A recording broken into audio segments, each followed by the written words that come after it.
Hello, beautiful strangers, and welcome back to another episode of Myth. When last we left off, we finished a loop and started on the second one and got the, well, bad ending, question mark, for the second loop, which was, well, very similar to the first one, but that's not all bad. There are many roads to take in life, and as it turns out in games like this, you can take all of the roads in life. But anyway, let's get back into it, shall we? Oh, and I guess we'll do that by in order to stop by somewhere. You know, for some reason I wanna say that should have to be stopping, but it's probably is correct because it's asking what are we gonna do? Are you gonna go home or are you gonna stop by somewhere? But for some reason I'm dumb. Ignore me.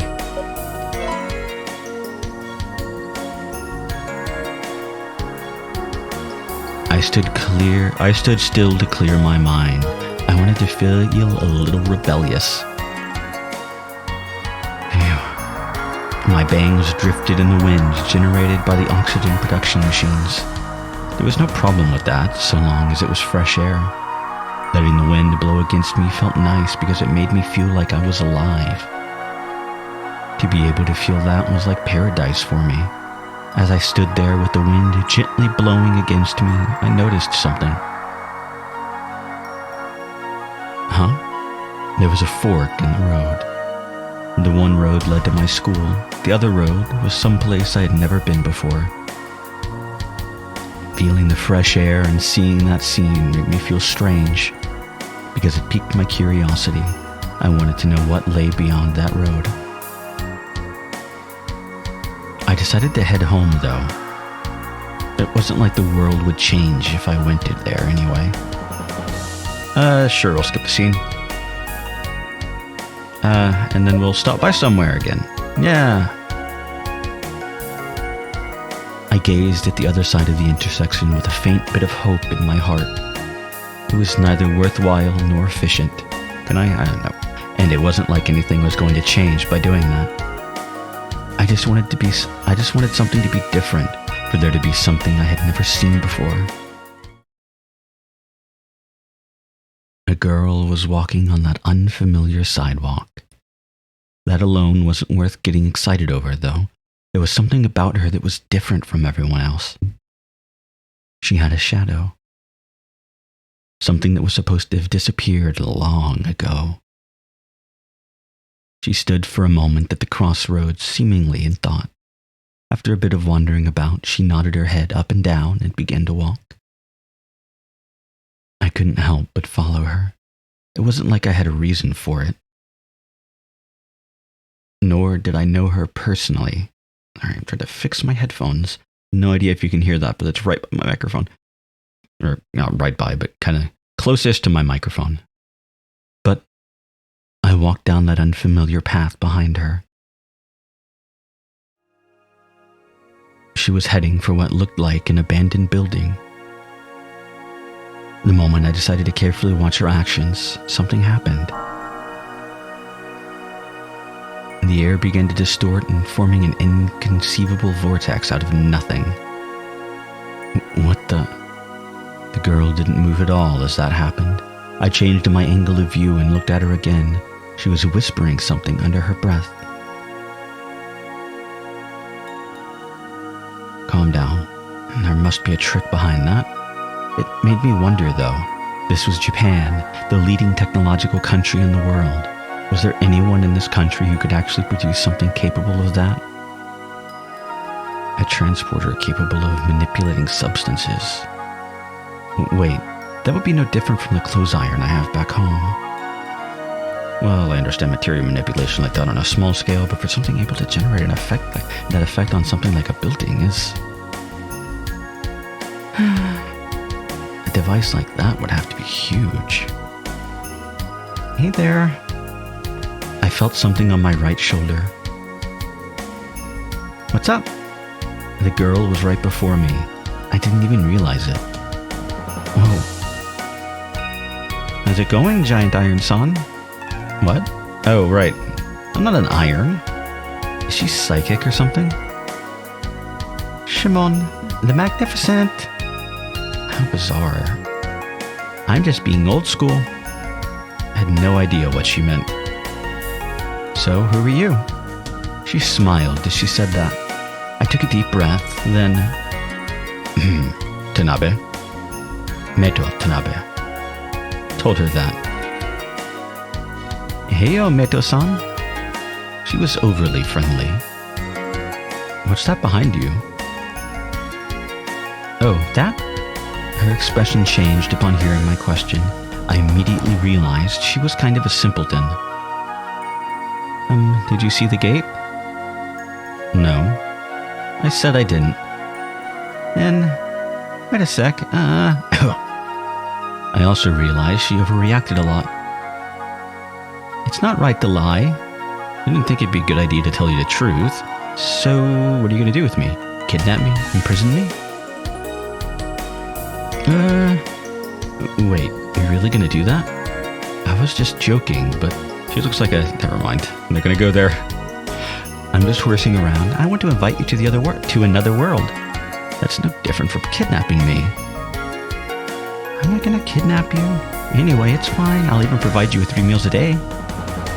See you later.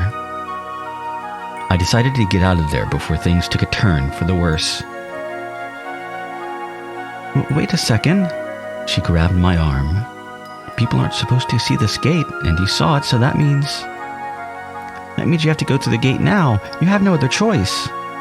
If there's one thing I know, it's that you're just manipulating the situation to your advantage. Just look at that. What? She pointed at the gate.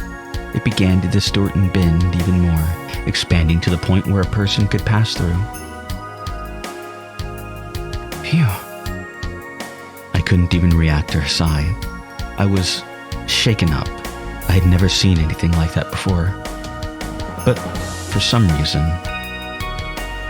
Yeah, so like I said, this gate isn't something that people are supposed to see. Yes, indeed. She continued going on about that. What is this gate? It leads to the world of shadows. The world of shadows? Metal Gear. What did she mean by that? You know, the fact that I do that all the time, even in like halfway normal conversations with people that know what the fuck a Metal Gear Solid is, I should probably play Metal Gear Solid on this channel at some point. At least start the series.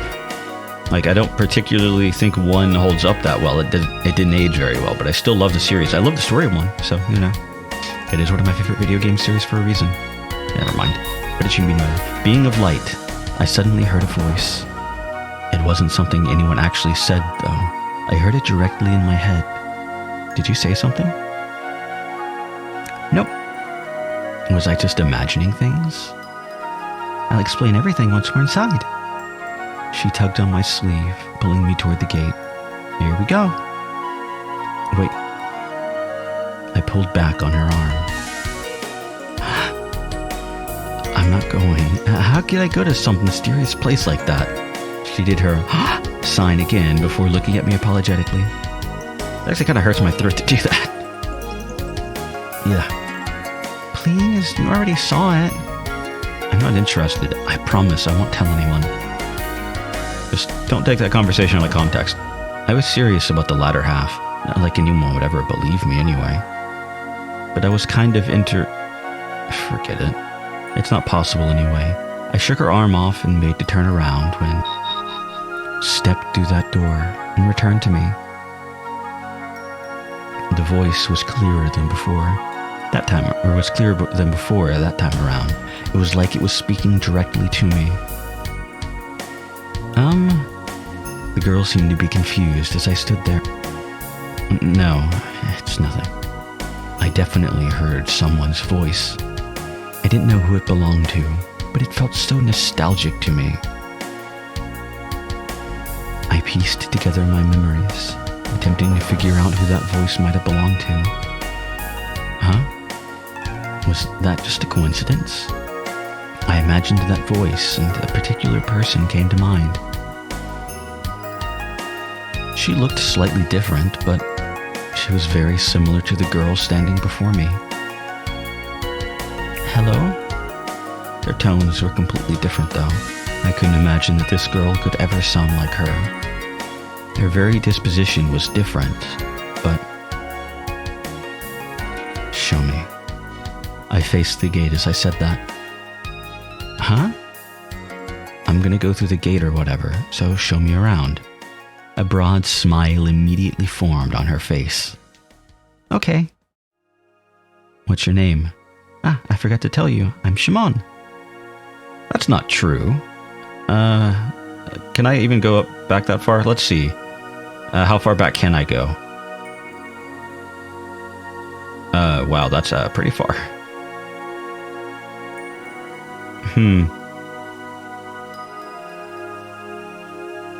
Prologue 2, she had a shadow. Because I'm pretty sure she said her name. Maybe. Yeah, she did. You son of a bitch. I see what you're doing. You're lying to me. You're lying to me. He even acknowledged it because he said she said the thing, and she said it was all. She's trying to be. Hey, I'm onto you, continuity errors or something. Shimon, what's wrong? Nothing. Let's go, go, go. She entered the gate with the light gate. I followed behind her. Something strange is afoot. Something strange is afoot. I can't pretend to be coy about that. We already know quite well that something strange is afoot. Shimon. From The Notebook? I don't know. I never saw it or read it. I am a fan of John Waters, though, so, you know. Can I really be a fan of John Waters? I've only seen like 2 or 3 of his movies. I do love Serial Mom, though. I remember liking Pink Flamingos when I watched that long ago. Probably old enough to understand it, but more or less anyway. Too young to probably have been appropriately watching it, but whatever. We'll not think about that too much. The world changed. Hell, John Waters is... That's... Save me. John Waters is probably the only director at the moment that I want to genuinely right now go and watch his movies because I like his directing style. And I don't even watch movies really, so that's impressive. I finally found my place in this world. I finally found something to protect. That's an odd looking hand. It looks whatever. It looks oddly computer generated. And I would kill. Heard that. So I could respond to her love. Kill people. People? I was wrong. Gah. I'm not gonna yell into a microphone. Sorry. Black rain. Warm black rain fell to the ground. Scattering all about. Here's something else. He's the real deal. My comrades spoke beside me. About me. They were talking about me. Even though I was such a worthless being. They praised me. Yahoo! I shouted at the top of my lungs as I joyfully swung my axe. I didn't know when it stopped moving, but... Farewell, being. I wanted to make it go away. Its body was split up into 16 parts and I wanted to chop it up even more, until...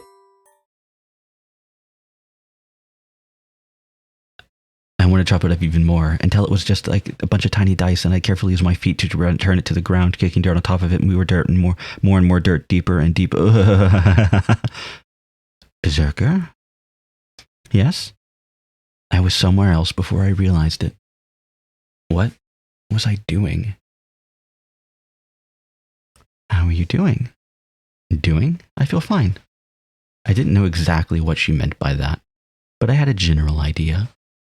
Okay, that's good. She looked at me with her strange eyes. Right, your strange eyes. I've always wondered about them. Her eyes lacked a glint to them. Oh, right, I remember. Thank goodness. I was back in shape. Right, that's what I need to do. Where are you going? I cheerfully replied to her. I gotta kill him. Right. I was here for that reason. And with that way, there's no point in trying to run away. I was here to kill. There it is. I recognized. I knew you were here. That black being. Please, don't kill me. But you can't be here.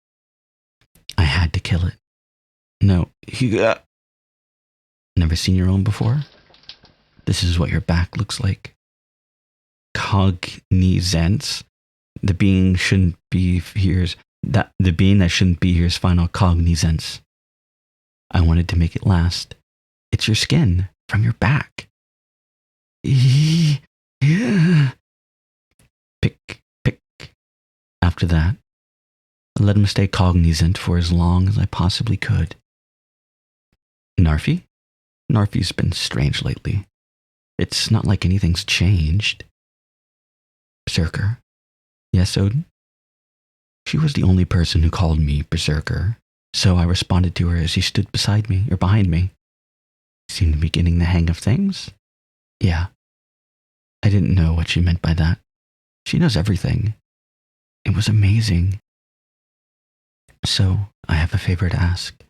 A favor? I know what that is. I knew what the meaning of favor meant. Mama used to say it when she ate me. I think she might have said flavor, but whatever. Her favor made my head hurt, though. There were so many things I didn't understand that she was asking me about. I felt like I was turning dumb. Well, I was dumb to begin with. It's for your sake, too. I didn't get it. But I'm scared. I was reluctant. It was a different kind of reluctance than what I felt when I first came here. It's fine. Everything will be fine if you just do as I say. Really? Really. I told her okay after that. Confirm it before you forget. I listened to her once again just so I wouldn't forget. And I'm supposed to kill someone there? Right. I'll write it down. She tore a blank page up from her book on her desk, wrote something down, and then handed me the paper. I'm sorry. It's fine. I was going crazy. It was so dark. I was scared. I'm scared. I gripped the piece of paper she gave me. I knew where to go and what to do. I had to finish this up quickly, then head back home. Shindo Tanabe to the original world. I think we know somebody whose last name is Shindo, and we definitely know somebody whose first name ends with To and last name is Tanabe. To my world.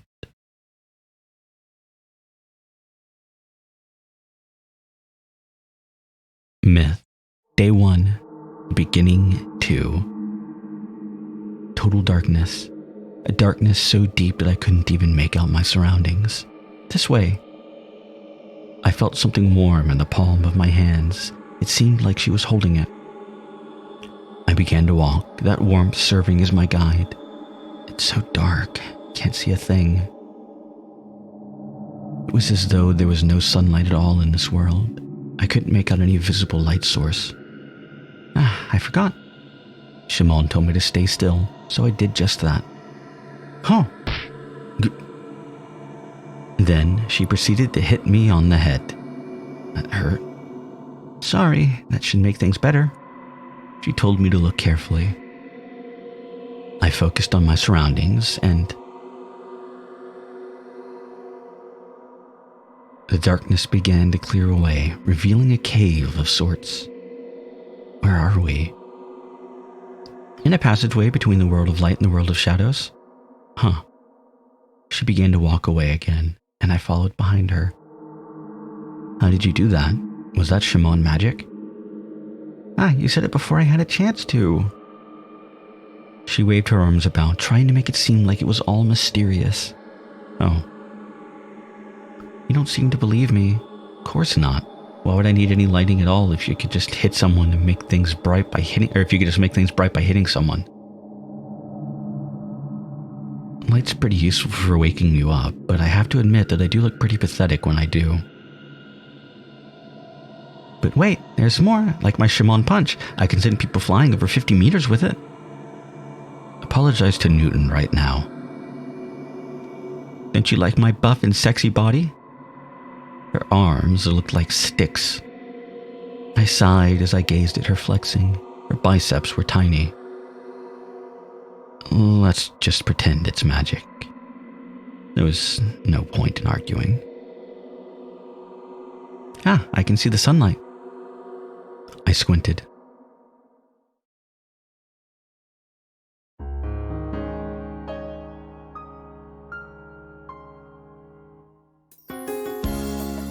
Before me were sprawling grasslands. It felt like the world was flooded with light, perhaps because I had been in the dark for so long. Welcome to the world of shadows. It was nothing like my world, but it felt somehow nostalgic just being here. What's wrong? She gawked at me. Nothing. It was kind of annoying when people picked up on my feelings like that. I just decided to respond in a vague manner. Over here. Shimon started to walk again. The grass brushed up against my legs with every step. It was pleasant to feel that soft sensation on my skin. We reached what had initially served as the horizon. A number of buildings were visible beyond there. What are those? What do you think? Buildings? You've earned a point. I looked at her face. She looked back at me with a smile. And who owns those buildings? Who do you think? Shadows. You've earned a second point. They're making fun of me. Never mind. I probably shouldn't follow up on that. Or at least that's what my instinct was telling me. She probably didn't even realize that was what I meant. Let's go. She began to walk forward. Wait. What's wrong? This is overgrowth, right? I'm having a hard time walking through it. Oh, there's a trick to that. It'd be nice if you could teach me. I'm feeling all constrained here. The trick is to walk with long strides, super strides. It's simple, just take wide steps. Doing so means your feet reach the ground less, which prevents the overgrowth from getting in the way. It's based on a scientific science. I'm such a genius. The super strides thing is because this is the sequel. Don't get meta on me. Or do, actually. Get very meta on me so that I know what's going on in detail. It honestly wasn't worth it to argue with her, so I just did what she said. You dropped something? I didn't realize that I dropped my notebook in the grass until Shimon pointed it out. What's that? My notebook. I'm not going to bother to explain. But communication. We need to communicate. Okay, how about this? According to the instruction book, this is something of a necessity for forgetful people like you. That's a cruel instruction book. That's just how it is. Don't take it seriously. Anyway, there's something I want to ask you. Let's find a place where we can chill out so I can ask. Okay.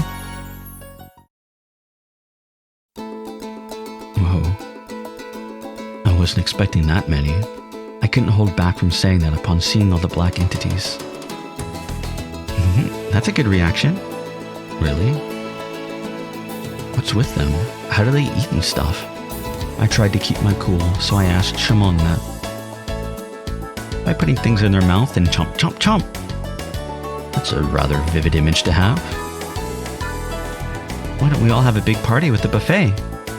I'll pass. I don't think that'll end well for me. I didn't even want to imagine it.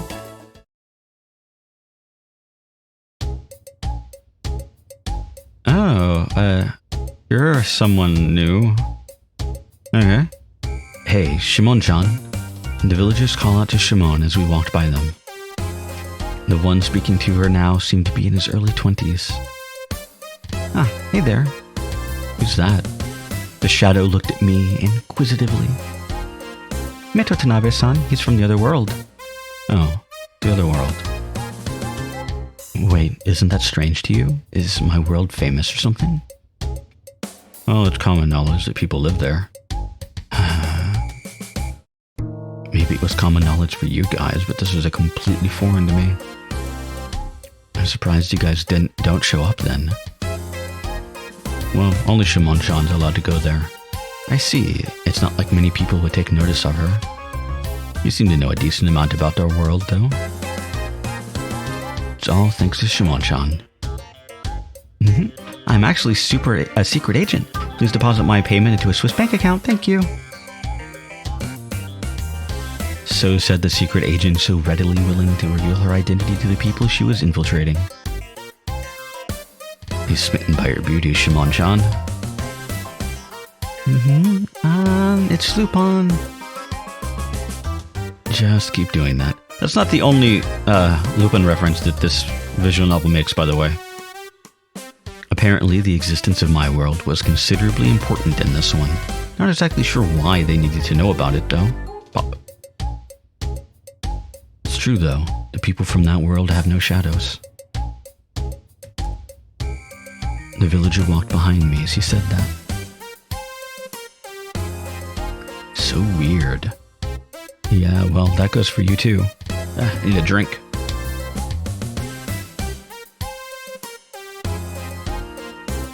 He began to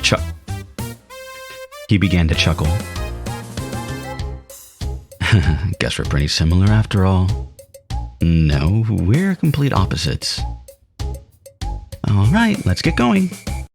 So, I was wondering, but where are we headed? My place. I see. Well, I want to chat, so that sounds good. Yep, we can chat plenty there. Be careful, you two. Later, kid. Yeah, see you. Shimon proceeded through what seemed to be the marketplace with a cheery gait. I followed her. Ha! We followed her right to the end of the episode. Yay! As I said before, it's a bit of a slow-moving visual novel, slow to start in some ways, and we're not even halfway through, I'm pretty sure. My memory after a certain point is kind of iffy in terms of length, because I was starting and stopping quite a bit, because I would read some, and then I would stop for a few minutes to, like, ruminate on what I just read, or to take a break to do something, like, just to, just do something else for a minute or two before I get back into it. Not because of anything like the content of the visual novel being bad, it's just I have a habit of doing that, and it's why I can't read visual novels for like an hour or something, like short periods of time, because I want to read it, and then I want to read it like non-stop for a period of time. But in that period of time, I like to pause for a few minutes and ruminate on what I just read, and so on and so forth. But yeah, I'm pretty sure at the end of this loop, no, that's not technically true. There's a certain point that I will say that I think, from my memory, is the middle. We're not there yet. If I remember, I'll try to mention when I think we're there. I think we're pretty close, but I think I'm going to say there's another hour or two before getting to that point, but I could be wrong. I'm wrong about length of stuff a lot, but yeah, I don't think we're quite halfway there yet. But that's fine. I'm really enjoying this visual novel. And honestly, the halfway point is really where the visual novel starts picking up, I guess, is what I should say. And I think once it gets to that point, in terms of what I like, it just keeps going, and I like everything up until the end. Well, up to and including the end, rather. Would be more correct than to say. But anyway, I'm rambling on at the end of the episode. So, next time, we talk to Shimon. Yay. And it's just her. There's no other two bumbling idiots to be here with. I'm kidding. I like So and Didi. I do. But yeah, they're not here, so we get to talk to Shimon in private. Well, I hope to see you all there.